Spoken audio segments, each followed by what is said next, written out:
Welcome to the Town Square Podcast, where local advocates for a better Newton County bring their different perspectives to the messy middle to have a conversation where our aim is unity, not uniformity. I'm Trey Bailey, and today I am joined in the studio by the incomparable Dr. Adam Phyall.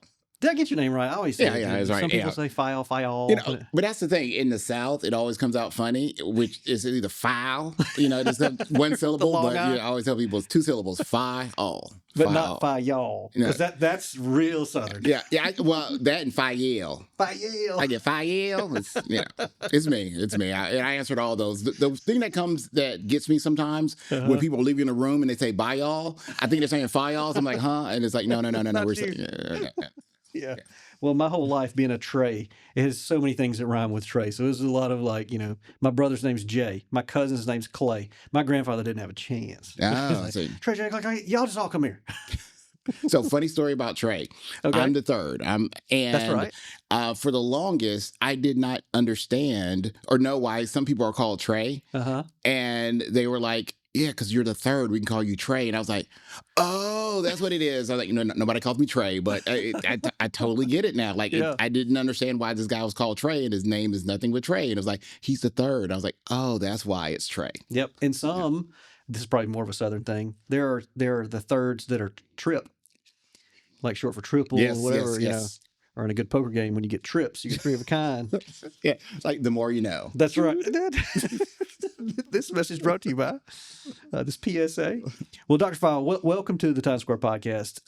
And for people, our aim in this series is to really get out all of our local candidates for public office, both you running for the Board of Education in District 5, along with we're going to have Board of Commissioners, City Council candidates, and even some House of Representative candidates. So we got a full slate coming up, and you're our first of the politician or the candidates.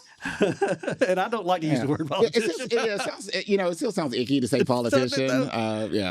Miss Henderson Baker told me years ago, that's probably our very first meeting together, and I'd said something about, doggone it, being a politician or whatever. She goes, don't say that again. We are not politicians. We are public servants. There we go. And from that day on, I was like, man, she's right. That's us.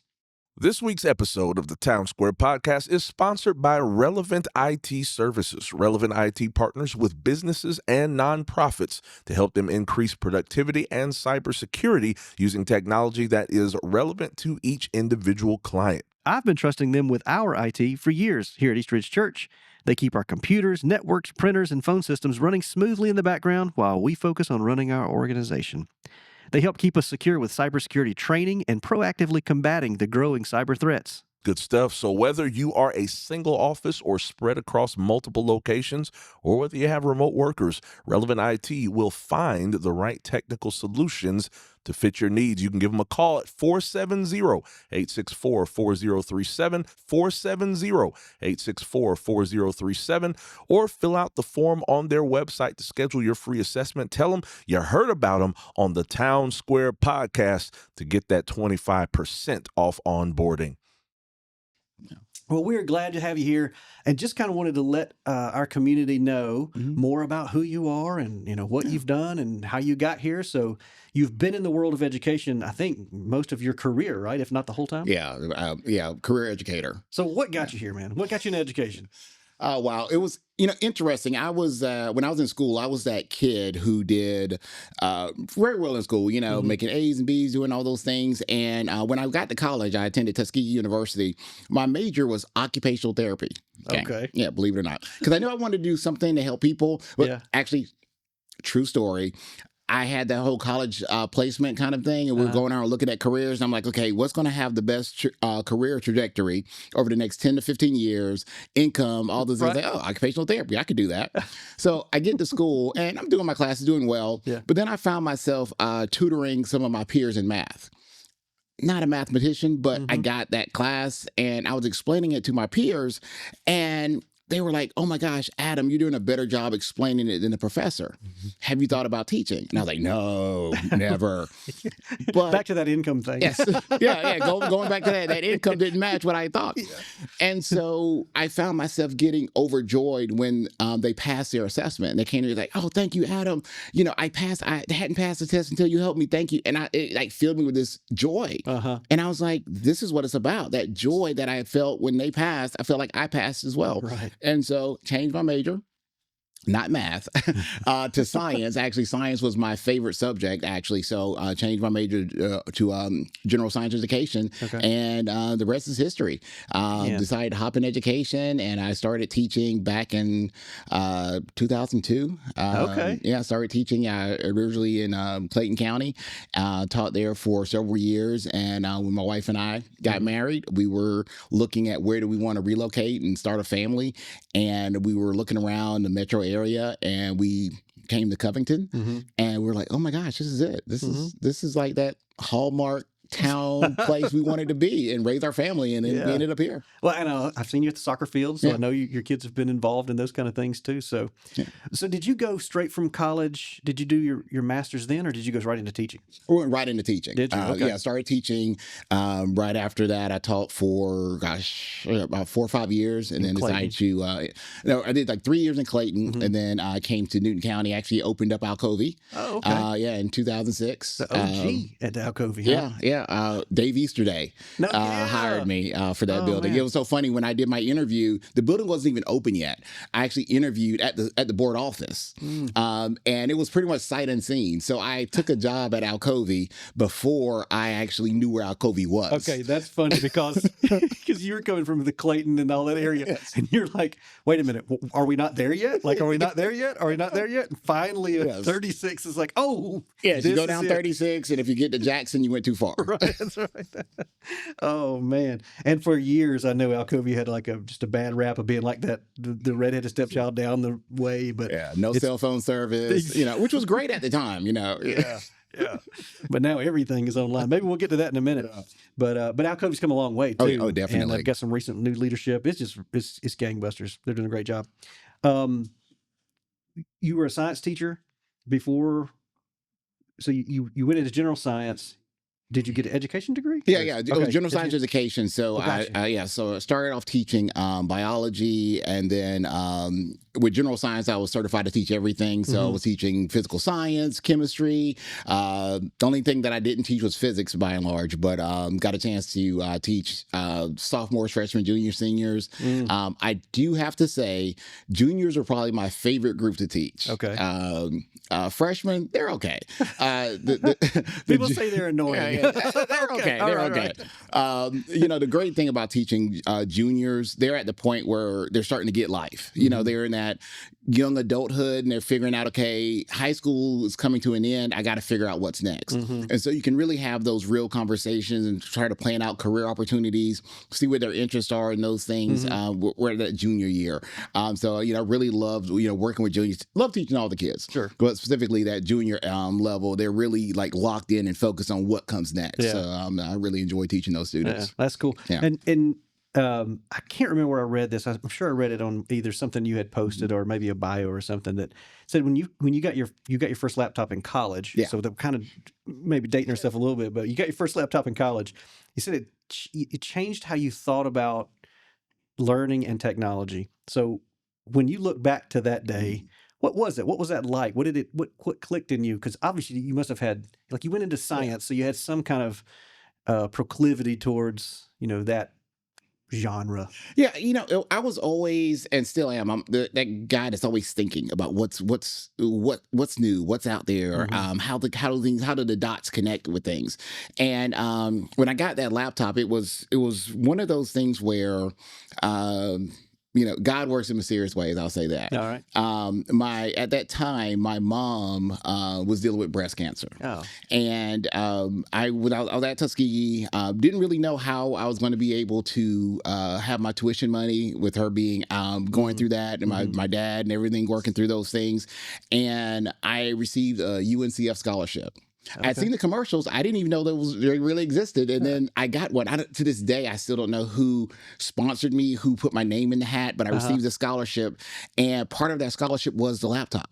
Really? So the scholarship gave me the finances that I need, the laptop, and I'm gonna date myself with this one. This was Bell South Internet dial-up that we got, but it got me connected. Yes, yes. Back in the 1900s, kids, I got connected to so much stuff, and I was able to email with my mom as she was going through her treatments and her doctors, and find out more about all these things.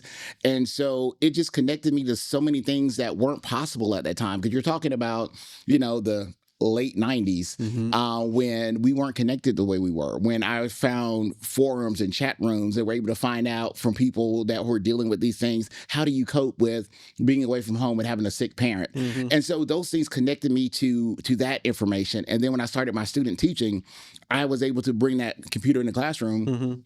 And the kids were like, oh my gosh, this is so cool. I was able to show them how dissection worked. Because we had those old grainy pictures that, printed off on the machines. But I was able to take the pictures, make a PowerPoint slide, and show them what it looked like. And they were like, this is so cool. Oh my gosh. And I was like, the power of technology. This is a thing. We could do this. And did you have any idea at that time, like, you would be headed into the world of technology? Because that's really been, education and then technology has been your thing for ages now. Well, I'd say yes, and I'm trying to get away from the but. Okay. I'm a yes and guy. Good.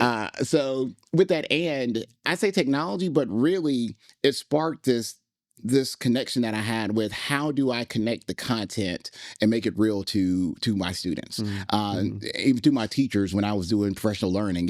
Technology was just the tool that I used to do that. Right. I always tell people if I could use one-to-one abacuses or rulers, if that was a tool we needed, that would be the tool that I got. But the technology I just saw as an easy way to connect the content with the students and their creativity, because I knew what I wanted to teach, and the technology was just the best avenue, the best tool to get it done. Right. So that's fascinating, because that's really on the front end of computers really in school, right? Laptops anyway. But I mean, like, I remember the Oregon Trail when I was in middle school or whatever. But I can date myself.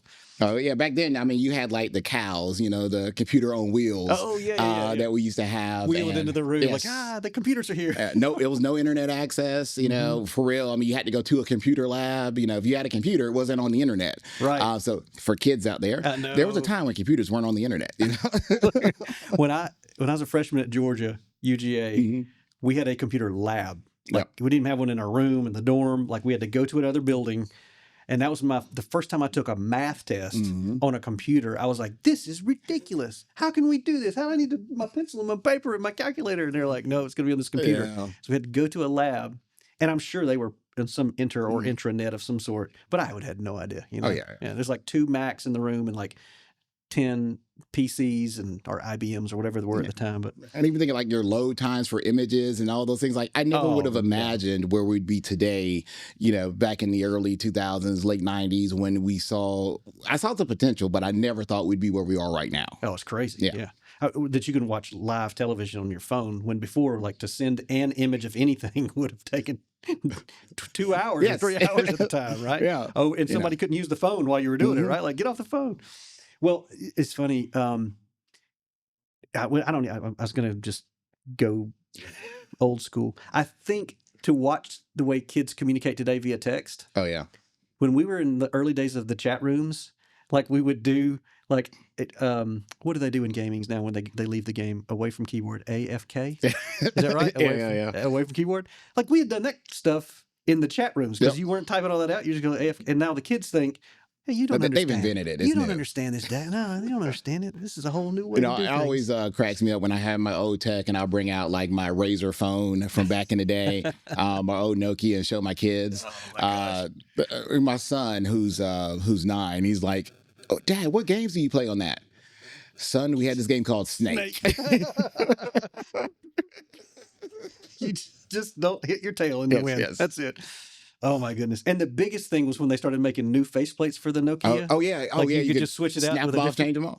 So last thing I'm gonna say on this is to date myself. Back in the day, because we have these conversations with cell phones in schools that's ongoing, and I was like, we're rehashing the same conversations. Yep. But back in the day, before the batteries were connected to the phones, what I would do with students when they get caught with their phone in the class or doing something, I just ask for their battery. I was like, I don't want your phone. I said, just give me your battery. I give it back to you in the class, and they'd be like, okay, fine. They'd crack it open, take the battery out, hand it to me. I was like, because I don't want to keep it with your phone. But just give me your battery. I give it back to you. So that's crazy. And now we're like, a phone can last for days and days. Yeah. Man, you can't even get the battery out of one. No.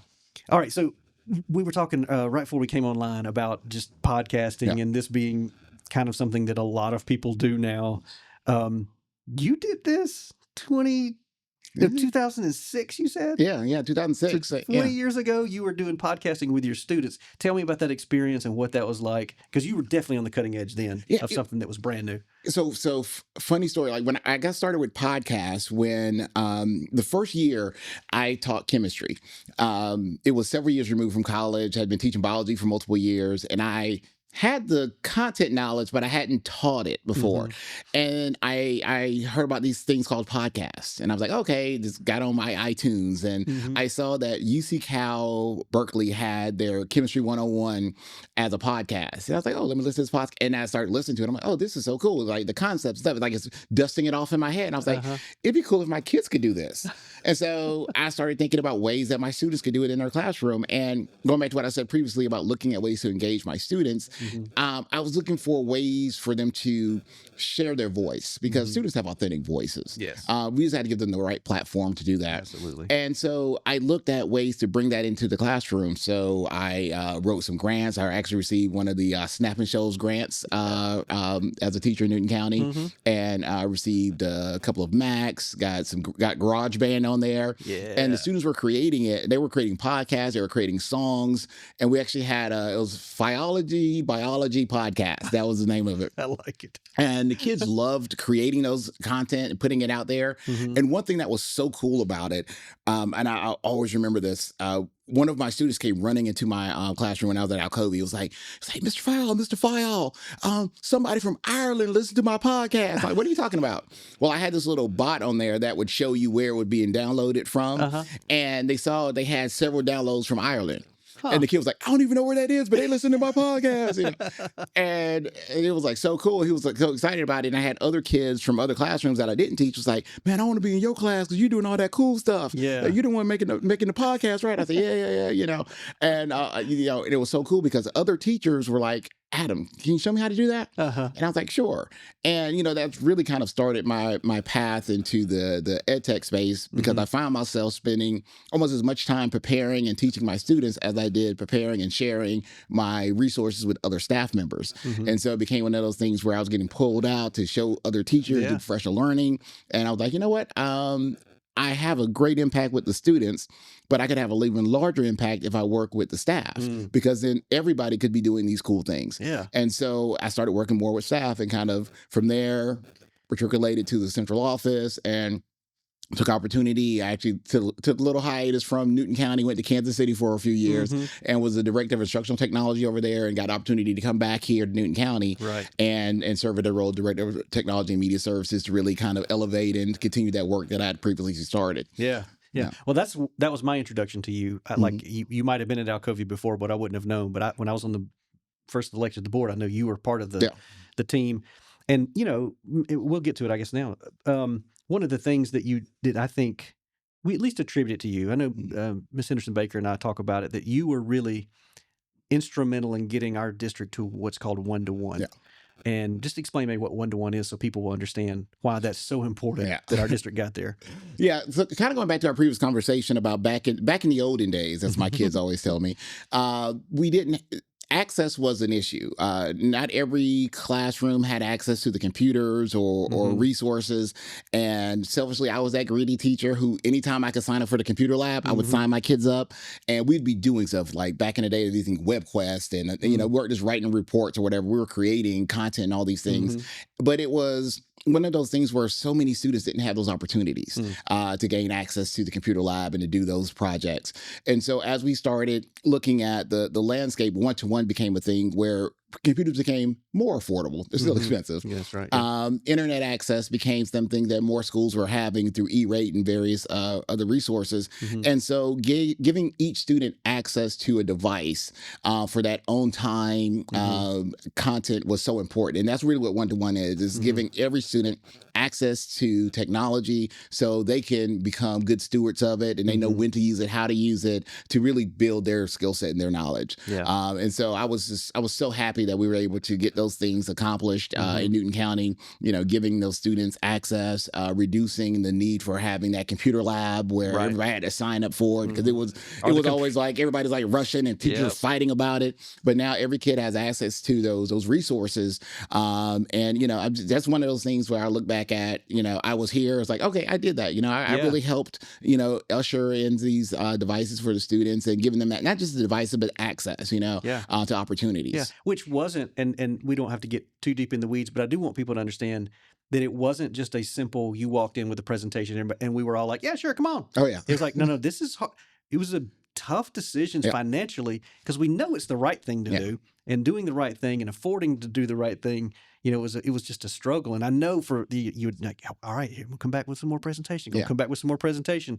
And your patient persistence, though, led us to what I would say was definitely the right thing, because I don't know where we'd be today. Yeah. Right. Like, with so much of our instructional time is not, if not on the technology itself, it's centered around somehow the technology. If we didn't have a device per child, one-to-one type situation, I just think a lot of kids would be missing out. There would be an inequity for sure across the district, and that's something we just can't have. Right? Oh, yeah, and with that, and I want to commend you for this as well. In that process, as we were coming up with our strategies and plans for implementations, I know, of course, during COVID, we had additional funds to kind of expedite the process, but really being judicious in how we looked at, okay, how can we do this in a way that is taking advantage of existing funds that we have without causing additional strains in areas. So really thinking about a measured process, because we were initially doing a rollout over several years to get there, but not just to do it, but to maintain it. Because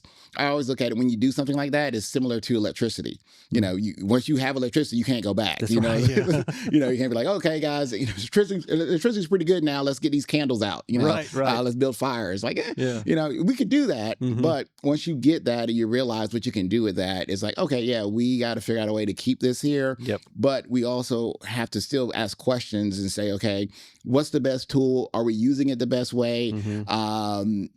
Because when you start it doesn't mean you have to keep doing exactly what you were always doing. Right. Because the landscapes change, what we're asking changed. So we need to make sure that we're doing the right by our students and our community as we continue to roll out devices and what technology looks like moving forward. I mean, we see with the data centers coming up, whether it's Meta, Amazon, or whomever, SpaceX, we have all these things happening. We want to make sure that our students have the skill set and the resources to compete for those jobs as they arise. Yeah, especially in our own backyard. Yes. Like, some of these things are here. Like, literally in our backyard. Right. Like, and so we want our kids to graduate and be ready for the things that are in our own neighborhood, but also certainly we want to compete globally too. So it's a lot going on. Well, with that, you at some point you transitioned out of Newton County Schools and you went to a national organization or a national role with Future Ready Schools. And I'll be honest, I'm not real sure about you'd have to tell me a little bit. So tell me a little bit about the organization if you don't mind. And it's All for Ed. Yeah. Is that connected to this, or is this two separate things? Yeah, All for Ed is the parent organization. The part that I do, Future Ready Schools, is a branch of the organization. Gotcha. All for Ed, the organization itself, our tagline is from classroom to Congress. So we do work in the classroom level, and then we also have a lens that works on practice and policy. What does it look like across our country to ensure that students, traditionally marginalized students, have the opportunities they need to succeed in our country? Because that's what we care about. We want all students to have those opportunities. We want to make sure that those resources are where they need to be for those students. And I tell people it was leaving Newton County it was one of the toughest decisions I ever made. anyone who was in my inner circle when I had that would tell you I was literally sick debating this, because I'm like, okay, this is a job that any other day you would have told me presented itself, I would have ran. But I loved my team. I love what we were doing in Newton County. My kids were here. Like at that time, they were at the Fickwick building, so it was like the kids were right next door to my office. So like it was like, oh my gosh, don't mess up the dream. Yes. But then I also looked at it as the opportunity to take everything that I had done through my entire career at that point, and the things that I knew we were doing here in Newton County that were amazing, and do it at a larger scale.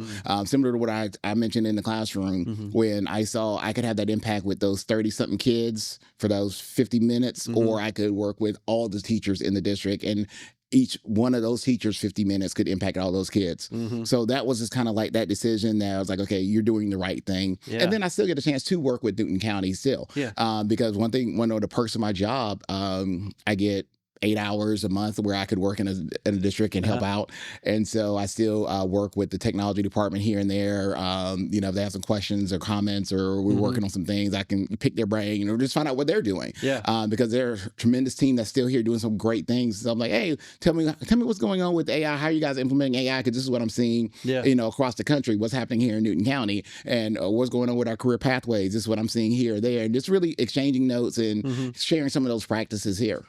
So that's fascinating. If you went from like 30 students for 55 minutes, and then you could do like as many teachers at Alcovy that would listen. So then it's like, okay, the 1,000 kids, so 30 kids to 1,000 kids to now, Newton County school system. If you're helping that's 18,000 or so kids, and now you're helping not just the state of Georgia, which I think is over 1 million kids, and then you got so being out there is amazing. By the way, that it's gotten to that point. And it sounds like some advocacy roles too that you're playing.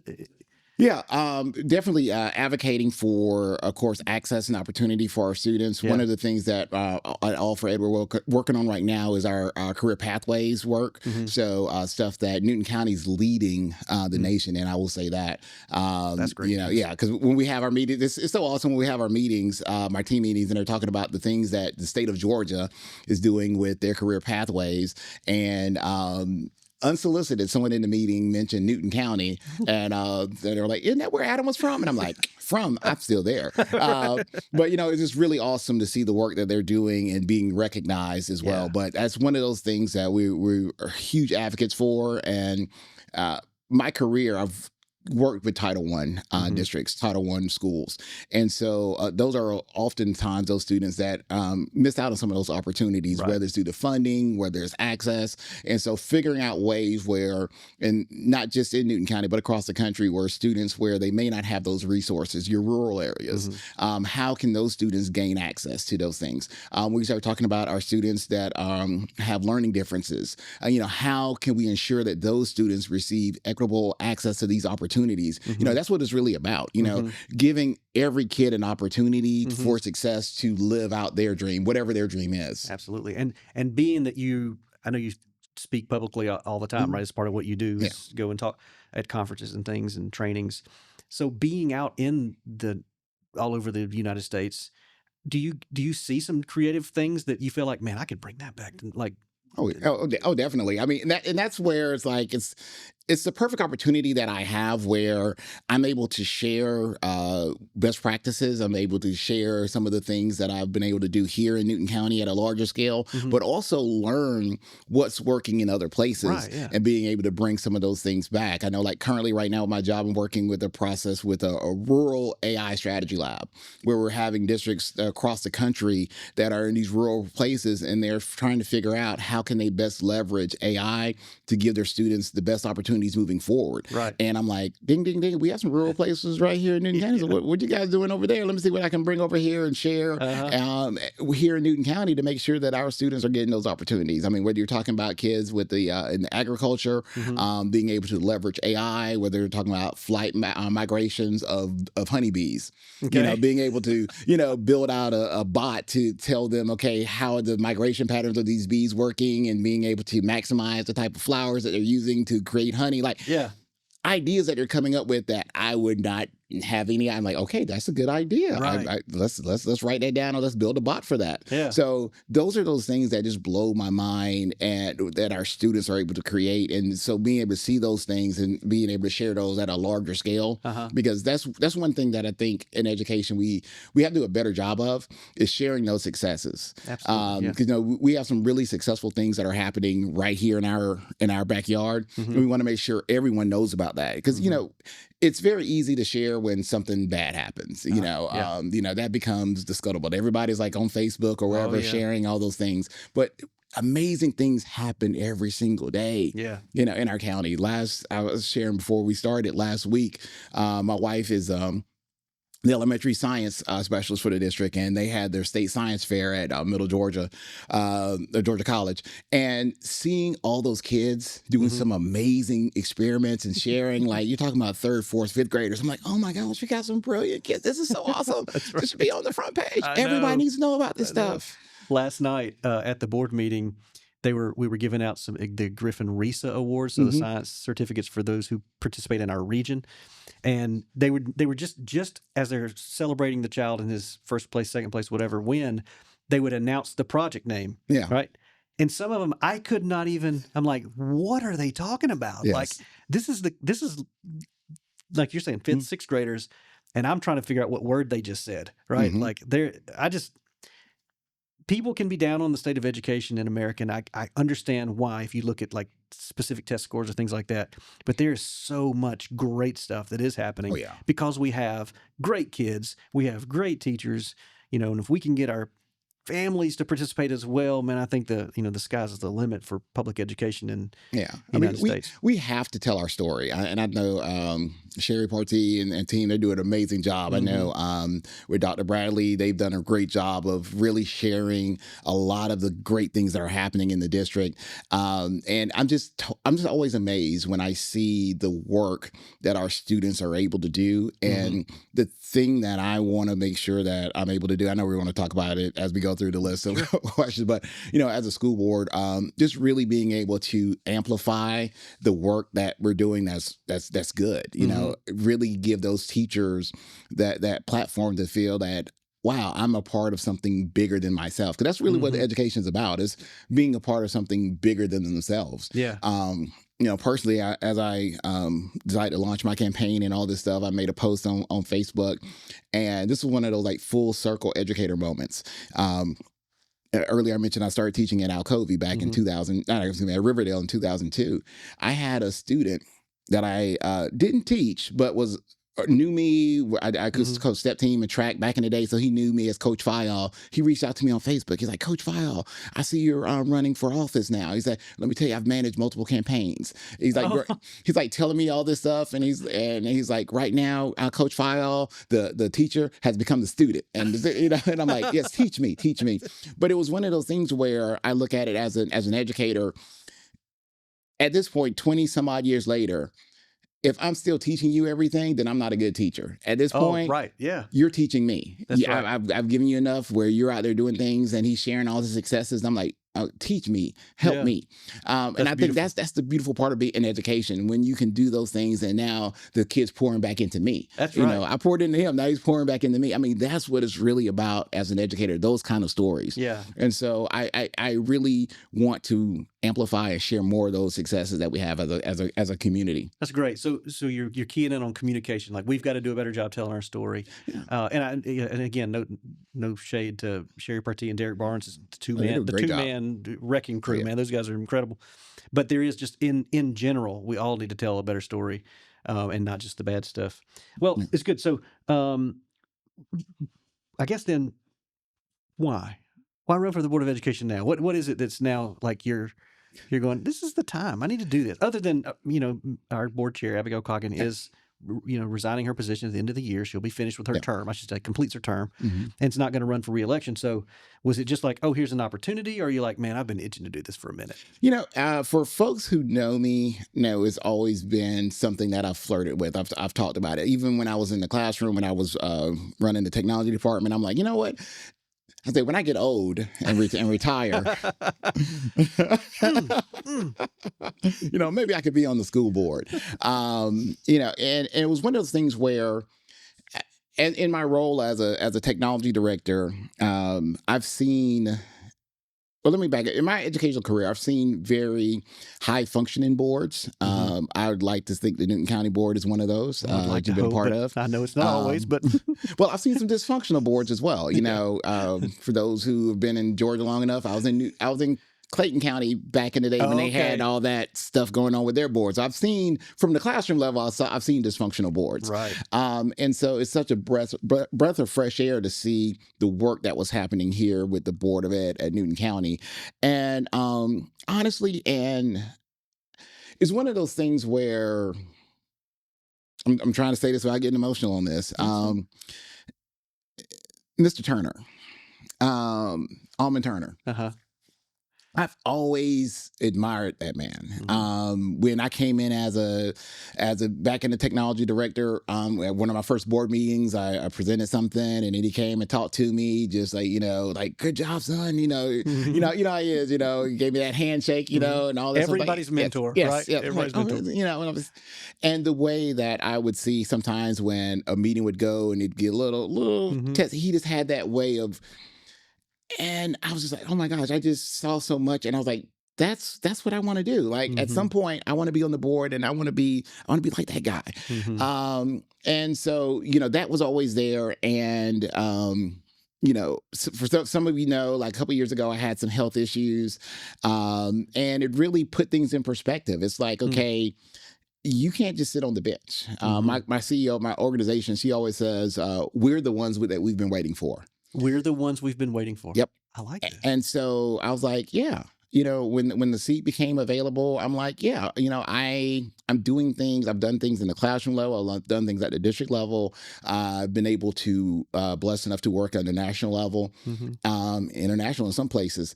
And I'm like, I can't be all over the place if I'm not taking care of home. A place that I love, that I care about. I mean, I do things. I'm a member of the YMCA board, the public libraries. My kids are active and stuff. I'm like, I want to be a part of this. I've been in the system. I know the system. I look at it as I know what the questions that should be asked at times. That's right. I know at times I was like, man, I really hope they ask me this question, and never got asked. But but also being an employee is like, I was also told, don't volunteer information. Don't say too much, So not quite being deposed, but it's one of those things where I'm like, hey, if they would have asked this question, it could have led to this and this and this, and more understanding. But that, and then also being able to share information with the community at large. I know I just followed some of the posts like you've made and Shaquila Henderson Baker's made, as far as taking some of that legalese, if you will, board speak, and explaining it to the community. Because I know at times being on the board is about making those tough decisions. There's not always the popular decisions. Right. Whether you're talking about, hate to bring up old wounds, but mask or no mask, in person or not in person, millage rate, property tax. These are those tough decisions that you have to be able to have thick skin, but then you also have to be able to explain to your stakeholders why this and why that. Not everybody's not going to like what we do, but we're ultimately doing what's best for kids. And I think as a board member, being able to lead with what's best for kids is what we all want, because they're our future. We want to make sure that we have the best people making the best decisions for our students. And I think everyone who's been on the board has always held that standard high. And for me, I want to continue that standard and continue to hold those standards high during my tenure if I am elected. Well, you brought up Almond Turner, who was certainly a mentor for me. I mean, I was a brand new green board member, and he was like, "Hey, man, you got some potential. Come here." Right? Like, when did you start on the board? 2016. Okay, yeah. So your first year on the board was my first year back in the district. Okay, yeah, that's what I thought. So, and he would tell me when I would get into like the nuts and bolts, and when you're brand new, and you'll.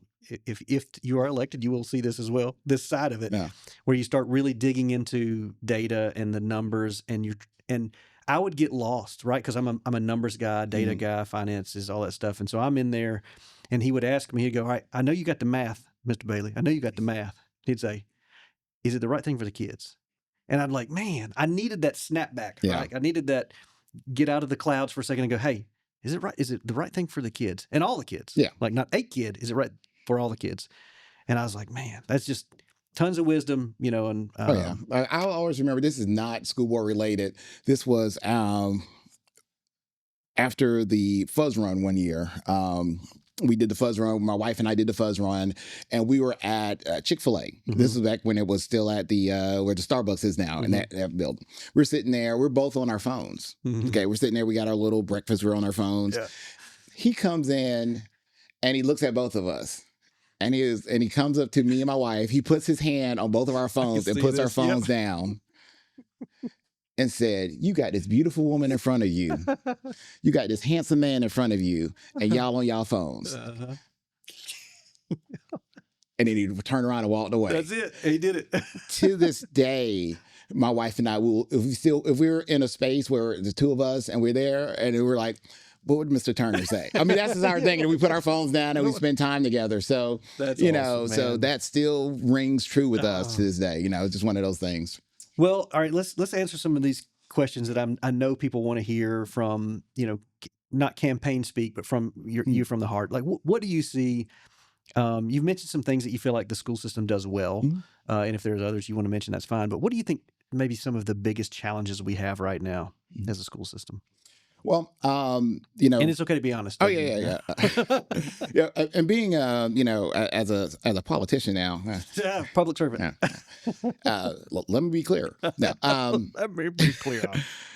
My biggest thing, my campaign is on 3 points. I talk about access, accountability, and action. As we said earlier, ensuring access for all students, and as a parent who has a child who has an IEP. I have my daughter is hearing impaired, and when I look at some of the opportunities that she has because her parents know, I wonder how many opportunities out there some kids may not get because their parents don't know. And and I've worked with the special education department. I know they're doing their best. Right. But like what strategies can we use to amplify the parental involvement or the parental knowledge? Because at the end of the day, the parents are going to be the best advocate for their kids. So what structures, what supports can we put in place? When I look at access, how are we giving access to all of our students? How are we looking at increasing our scores? We know across the board, literacy, math, we've made some improvements, right? But it's still miles to go, right? To get where we want to get. So really doubling down and focusing our efforts on our literacy and our math for our students. All subjects ultimately, but really those two focal areas is really trying to figure out how can we do better in those spaces for our students. And also we're already doing some of the work, but ensuring our students have those career opportunities early on where they're getting exposed, where they know what's out there, where they're planning around that. And really elevating those students, those success stories. I think we talked about this earlier, that we do an amazing job of sharing things, but really sharing those alumni stories. When I think about, we have some amazing graduates, and not just the ones who make it to the NFL or NBA. I mean, we share those are amazing stories. Sure. But what about that kid that's now working at at Rivian now, that we're working at Rivian now, or who's working on a data center, or who's now doing something with Coke, or working, all these industries that are out there. Let's make sure we're sharing those stories. The kid that's in the military, who's doing something, who's successful in the military. How are we elevating those stories and sharing those voices to give those kids, oh, that's that opportunity. That's where I could be. So really, really giving them that and holding ourselves accountable. Okay. When we start talking about our budget, being financially responsible, making sure that there's transparency around our expenditure. So, and you're going to have some people here and there who feel as though that we're wasting money. I mean, it just is what it is. I mean, I can go to the store. My wife thinks I'm wasting money. I'm like, hey, I had to get this ribeye. Just can't go with the choice. I got to get But it's one of those things, understanding and having transparency where people feel that they're informed with what's happening with our financial abilities, and then taking action and looking at what's working that we need to keep, and what are things that we need to kicked to the curb and try something else. You know, it's one of those things where we may need to eliminate some of these programs, some of these things that we're doing to try to put those funds elsewhere. You know, as I mentioned earlier, when we did our one-to-one, you know, we looked at, you know, our budget and figured out, wait, what are things that we can get rid of, because there's only so much money here.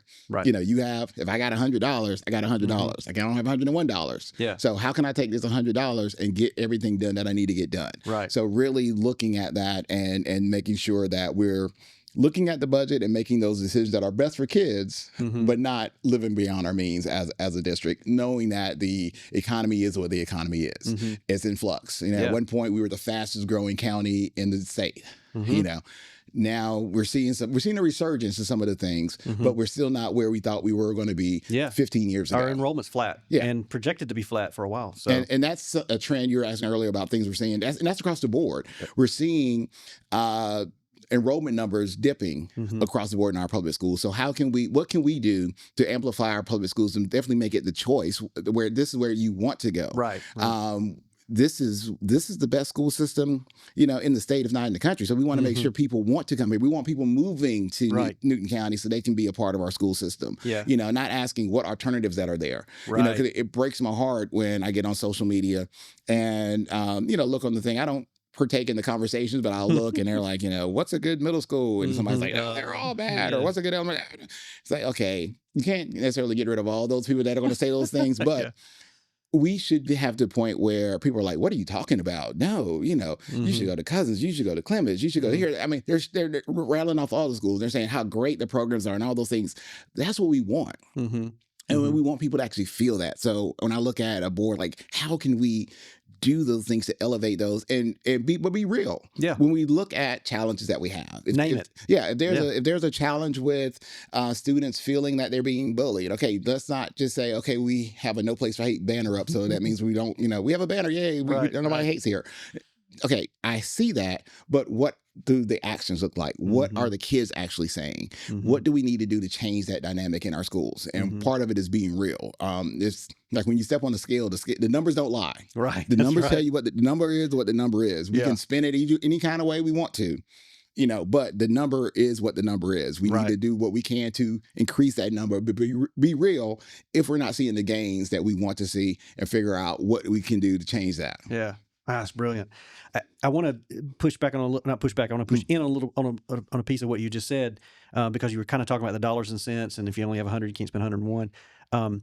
There's that financial capacity, but then you were in the classroom. There's that teacher capacity, right? Like if they've been given 25 different technology apps to use in their classroom, and then they have to get training on 25, you know, and I'm embellishing, but they feel like that, right? And you got teachers from first year to 40th year. So there's this spectrum too of teachers who are like, man, I barely can work my phone, you know, and like, I'm not disparaging. This is my wife. I'm talking about my wife actually, and she's retiring. Everybody, she's retiring, so we're good. But it's just that knowledge base is entry level for some, and for some it's they're experts already. I'm really talking more about just the capacity of the teacher. Right. You were there. You saw a lot of technology come in, and you were even a part of it. At the central office, like going, all right, now what can we do to better this and that, and the other? Where is that kind of balance, right? Like we know we need it. How much of it do we need? Right. That might even speak to devices too, right? Yeah. Like device time and things like that. Yeah. This episode of the Town Square Podcast is brought to you by our friends at the Appalachia Group Insurance. When it comes to protecting my family, my home, and my car, I trust Bobby Stevens at the Appalachia Group Insurance Company. Bobby and his partner Matt McLean are both licensed in Georgia and Tennessee, and they have been insurance experts for a combined over 36 years. What makes the Appalachia Group different? Well, they're independent. That means they're not locked into just one carrier. They shop around for you to find the best coverage at the best price, from auto, home, and life insurance to commercial policies and even special event coverage. They've got you covered. And let me tell you, Bobby isn't just a great agent. He's a trusted advisor. He's winsome, likable, and responsive. Every conversation I've had with him leaves me more confident that my insurance needs are in good hands. That's right. So if you're looking for insurance that works for you, not the other way around, call my guy Bobby Stevens at the Appalachia Group Insurance today. You can reach him at 770-728-1880. That's 770-728-1880. Or send him an email at bobby@appgroupsins.com. That's Bobby at appgroupins for insurance.com. Yeah, it's one of those things where we can't program our way out of this. When you have situations, you have to look at, we can't buy another software to fix this. Our kids are struggling with, I mentioned earlier, our literacy scores. We don't need another literacy app or tool and spend X number of seat time doing this, or a math tool. That's not going to fix the problem. Those things are great. You know, I look at all those apps. I mentioned the scale earlier. I'm not on a diet or anything, but I look at it this way: every diet plan works. Okay. It all depends on the person with that plan. So this program that's supposed to help reading, if we probably follow that plan and only do that plan and nothing else, sure, we may have improvement. But guess what? We're doing 15 different things. Right. We have interventions. We have, you know, the MTSS program. We have this, we have that, we have that. So who's to know what's working and what's not working? So sometimes it's this process where we may need to pull some of these things away and focus on what works. We know our instruction works. We know our people work. At the end of the day, it's a people business that we're in. If we forget that and we try to program our way out of it, we're not going to make the progress we need. We have to double down and focus in on our people. That was one of the things I learned from my first department chair. He was like, I'm going to make sure I take care of you guys as my team, because if you guys are happy, you're going to do whatever you need to help these kids. So I think it's really doubling down and supporting our staff. So we look at our retention numbers. We want to make sure, and yes, we've made some changes, and you've done a great job as a board member of increasing the salaries for our staff to make it where it's on par, so people don't say, oh, I get paid more in Rockdale, I get paid more here or there. But it's not necessarily the money that keeps people there. It's the feeling that they have. They're feeling appreciated, feeling supported. Those are those things that keep people in those spaces. So culture, culture. Yeah. So when they have those discipline issues in the classroom, how do they feel supported by staff? Are we sending those kids back? Are we putting the right programs in place to support those interventions to get the kids where they need to be, to support those teachers? Do the teachers feel supported when they have illnesses in families or life? Like as kids say, life be lifing. Right. When those things happen to those staff members, how do they feel supported in those spaces where they want to come back and want to be a part of all that? Because that in our core, we care about people in Newton County. Earlier when I was saying, when I had my health concerns a couple of years ago when I was diagnosed with cancer, I had so many folks in Newton County that I taught with, that I trained, that were a part of my department, that reached out, and it was just so amazing. I tell people, it's like, it's a wonderful life. I got that moment where like I got a chance to see everybody, how much they cared about me and all this stuff. I'm like, oh my God, this is so cool. Like crying and all this stuff. It really is a hallmark town. So it's we have the resources, we have the potential. It's just a matter of just taking that next step and doing that. But definitely supporting our staff, doubling down on that, or our retention, our pipeline to get the right staff members in the buildings, because we know that's what makes the difference. It's the teacher in the classroom. It's not the application that we have. It's not the hardware that's there. It's not the fancy lunch or whatever. It's the number one predictor of student outcomes is a qualified, competent, caring teacher in the classroom. Yeah. I mean, because it's a calling. I mean, it's that's right. It's not a job. It's definitely a calling, and you know, we definitely want to make sure that our staff feel supported. And that you know, we talk about the classroom teachers, but all staff. You know, we talk about our bus drivers. You know, our custodial staff, our front office staff. You know, everybody feeling like this is the best place, and I couldn't be any other place. You know, that's the kind of culture that's. We have the potential to elevate here in Newton County. We're not quite there yet. Yeah. You know, we have all the tools and the components there, but we haven't quite figured out how to put all those pieces together. And my thing is, I want to be a part of putting all those pieces together. Yeah, man, that's beautiful. Let's talk real quick about what some parents, this is anecdotal, but what I do hear some parents saying is that their kids spending too much time on the screens. Now, I would probably be like Alvin Turner and say, well, why don't you shut them off at the house too, right? Like you're going to let them play with them at the house, and then when you send them to school, you're like, no, you guys, now you fix the problem I created. But and I'm not dogging our parents because I do the same thing. What's the balance, man? What's the balance of screen time and? That's the $1 million question. We're seeing states right now passing legislation. I think Alabama just put something in place. They were trying to say, Georgia's will pass this session too. Yeah. Which is here because you're putting some things in place, but then you're also saying from the federal level, we need more kids to do more stuff with AI. You know, it's like, what are we doing here? What are we doing here? Question. But my thing is that you can't regulate an answer to this. It's anything in abundance is too bad. It's bad. You know, anything. You drink too much water, you're going to, you drown. So when we talk about screen time, it's about what the kids or what the individual, take kids out of the equation, you and I, what are we doing on the screens? Because I find myself at times where I've told my kids, hey, if you see dad on his phone for more than 30 minutes, stop me. I say, really 15 minutes and say, what are you doing, Dad? Just check me. Just say, what are you doing? You welcome that kind of accountability?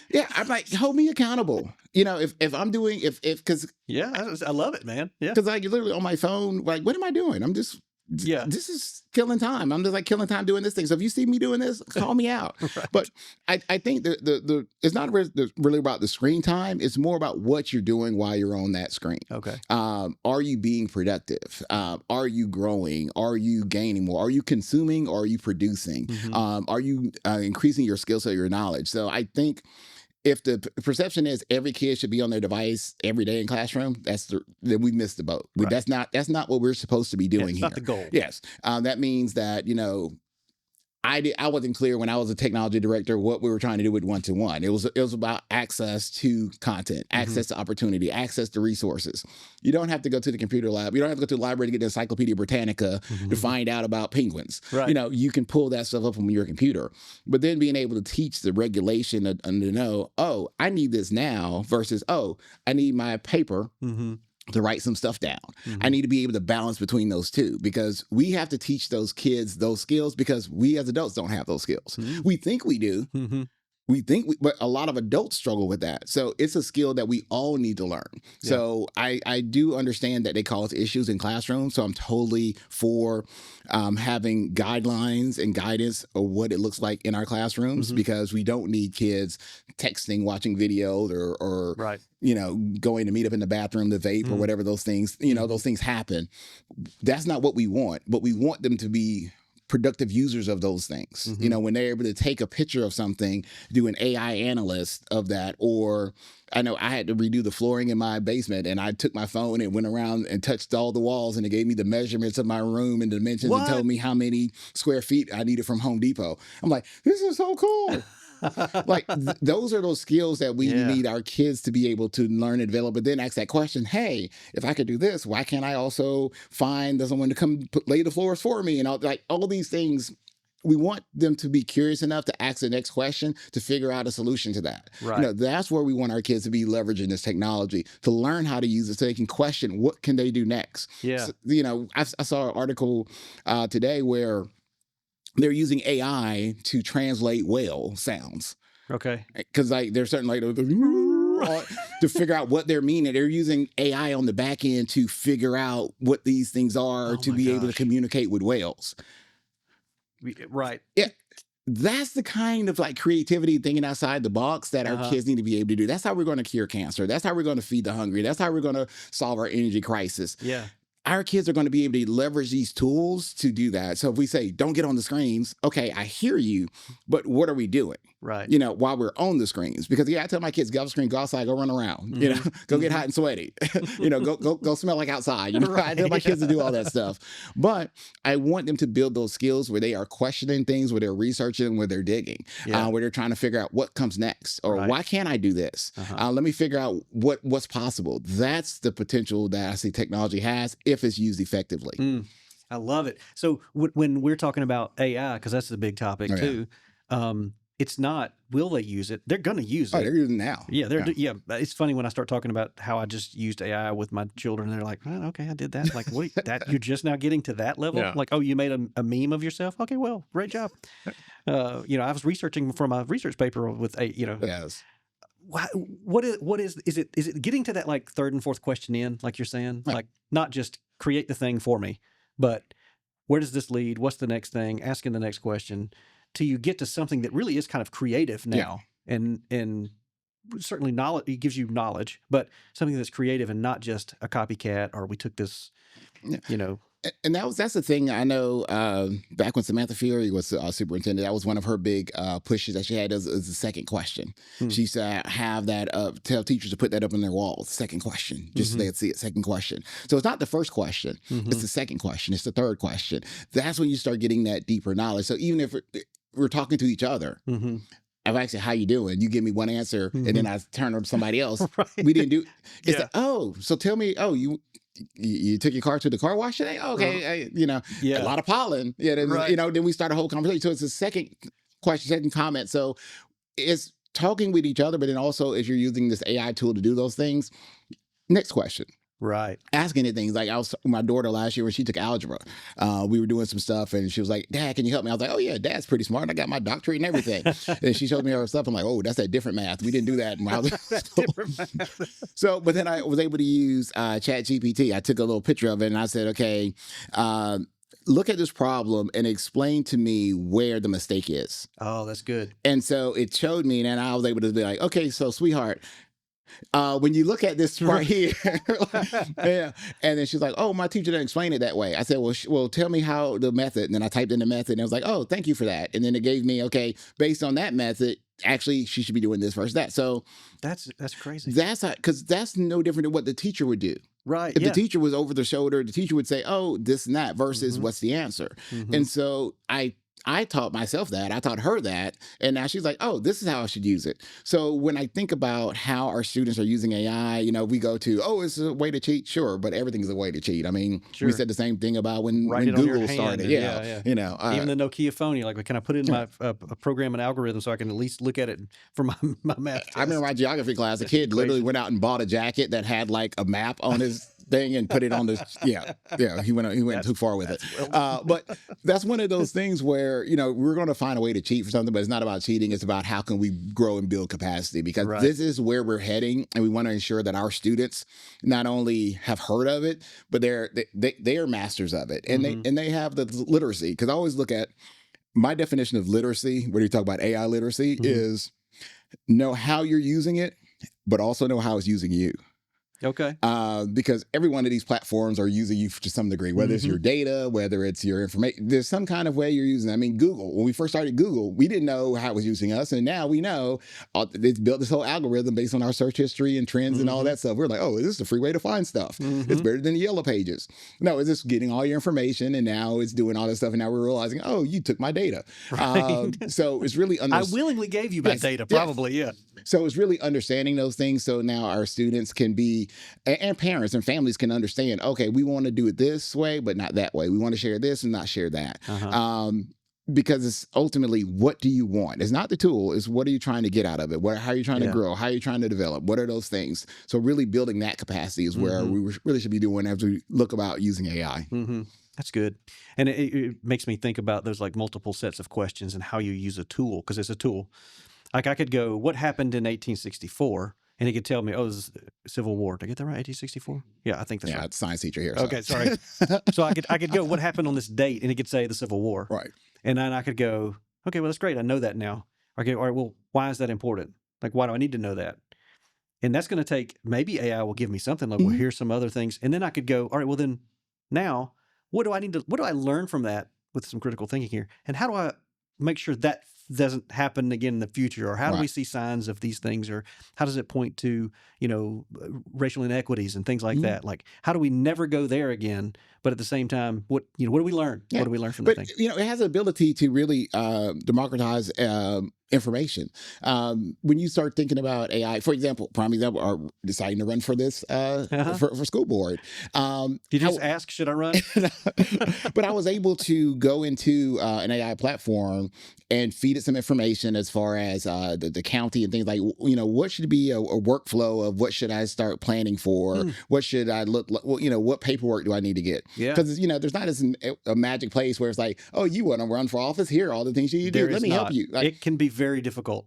to find all that. So just imagine someone out there who wants to be active and do something and didn't know where to start. Right. If you just type something into Google, it gives you a bunch of websites to go to versus giving you directions on how to do these things or places to contact or numbers. That's where I think the power really comes in, giving access to people, like going back to, I was mentioning my daughter earlier with her IEP and things of that nature, for that parent to be able to figure out, how can I support my child at home? Being able to put in those prompts and then get some information back and then ask the second question, third question, to really support their child at home, or for that child to use a tool like that to figure out steps that they need to take to support themselves, or for that teacher to use a tool to figure out how I can connect with this kid, what strategies, I've tried these strategies, what are some additional strategies to build their capacity. So those are those things that we're talking about, like the potential of that stuff, because we have the teachers that we have. There's no minor league of teachers that we can call up. We don't have that young prospect with the lefty that we can say, all right, bring that lefty in. We have the staff we have. So how can we grow our staff? How can we support our staff where they feel as though this is the place they've built their capacity and they're able to support not only the students, but the families in Newton County? Yeah. Yeah. Well, that's good. I feel like we've talked about so much, and I feel like we could talk about AI for a lot longer. Well, let's kind of wrap up on this, and let's stick to some campaign stuff here for you, so that you can. This is part of the platform. So the you can campaign stuff. Yeah. I know it's like you have to do that part in order to serve. Yeah, I've always hated that.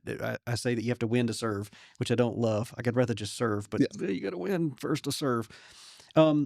Just if you're speaking to you're at the public square, you got a bullhorn, and you're like, I'm Dr. Adam Phyall, and I'm here to run for District 5 Board of Education seat.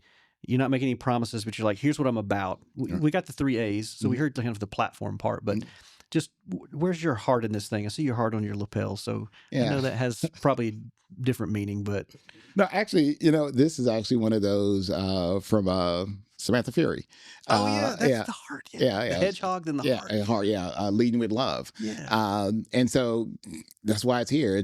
I still wear it. Didn't just put it on because I'm coming here. I still wear it when I do events, when I'm going and speaking. People ask me about it. I think it's leading with love. Making that connection with people, and that's one thing that I truly believe in, connecting with people, and so everyone feels seen and heard. When people feel seen and heard, they feel appreciated. They feel a part of it. As I said earlier, we're the ones we were waiting for. Not just me, but I want to make sure that our parents feel that they're involved in this process. I'm running to represent your beliefs, your concerns. I want you to let me know what your concerns are, so I can bring those concerns, so I can express those concerns, so we can have conversations about that. I'm your representative. I'm vying to be your representative on the board. I'm acting as your proxy for the board. Now, we don't make individual decisions on who to hire and who to fire and all that kind of stuff. But really understanding that you let me know your concerns. I want to express your concerns. We know our kids want safe environments. We want the bright future for our students. But I want them to know that I'm here for you. I'm here as your representative. I care about the county. I care about the district. I care about these kids. That's, I think, but I can say this for anyone who's running for office. I think everyone does that, because no one does this for the money. No, I can attest to that.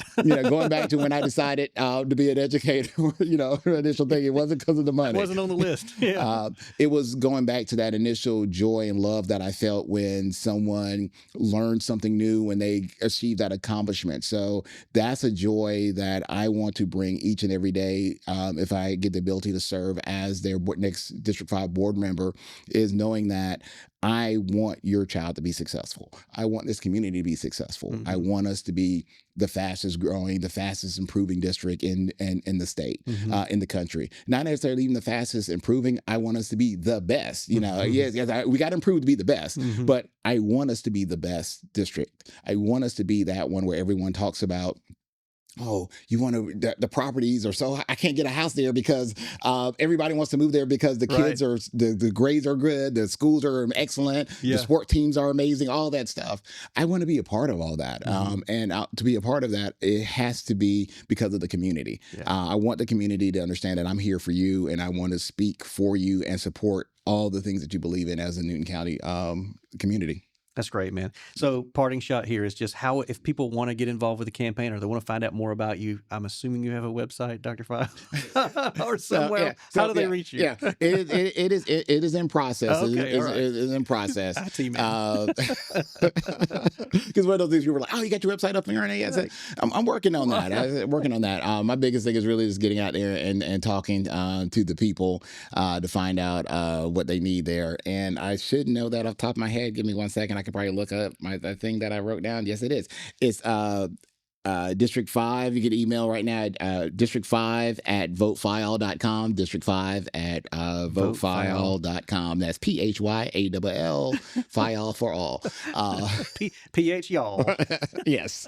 Well, we'll make sure we get all that in the show notes too, so people can just click it and get straight to you.